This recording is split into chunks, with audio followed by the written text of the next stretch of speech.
হযরত মুসা আলাইহিস সালাতু ওয়াস সালামের জামানায় মুসা আলাইহিস সালাতু ওয়াস সালামের সাথে যখন ফেরাউনের লড়াই চলতেছে, এক আল্লাহ একত্ববাদের লড়াই। হযরত মুসা আলাইহিস সালাতু ওয়াস সালামকে ফেরাউন নানাভাবে নির্যাতন করতেছে।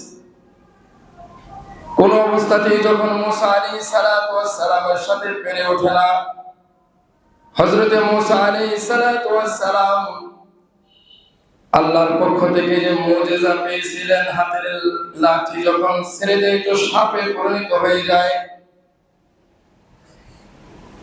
ফেরাউন তখন হযরত মুসা আলাইহিস সালাতু ওয়াস সালামকে প্রতিযোগিতা করার জন্য আহ্বান করলো, তুমি যদি সত্যিকার অর্থে তোমার পক্ষ থেকে এই মুজিজা পেয়ে থাকো, তাইলে এটা যদি জাদু না হয়, তাইলে যত